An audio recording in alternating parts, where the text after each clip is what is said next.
আল্লাহ পাক তো এমন করে বলেছেন যে কেউ হাত তুলেছে আল্লাহর কাছে আর আল্লাহ পাক সেটাকে খালি ফিরিয়ে দিবেন, এটাতে আল্লাহ লজ্জা বোধ হয়। কথা বুঝতে পারছেন? আমাদের যাদের অনেক সম্পদ আছে বা সামর্থ্য আছে এবং মন আছে বড়, তাদের কাছে যখন কেউ সাহায্য চায় আপনার খালি ফিরাইতে লজ্জা লাগে না?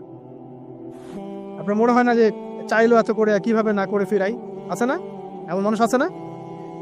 আসলে দান সৎকা করার জন্য সম্পদ লাগে না, দান সৎকা করার জন্য মন লাগে। কি লাগে? মন লাগে। দেখবেন অনেক কোটিয়াল আছে মানুষ, দান সৎকা করতে পারে না, জাকাতই তো দেয় না, দান সৎকা করবে কি? বাংলাদেশে যত কোটিপতি গুলো আছে সবার থেকে জাকাত নেওয়া শুরু করলে এদেশে কোনো দারিদ্রতা বলে কিছু থাকবে না, ইনশাআল্লাহ থাকবেই না, এটাই বাস্তব। কে উদ্ধার করবে সেই টাকা? ইমাম মাহাদি আসলে করবেন ইনশাআল্লাহ, ঈসা ইবনে মারিয়াম আসলে করবেন ইনশাআল্লাহ। তখন কে জাকাত না দিয়ে পার পায় তাই দেখা যাবে।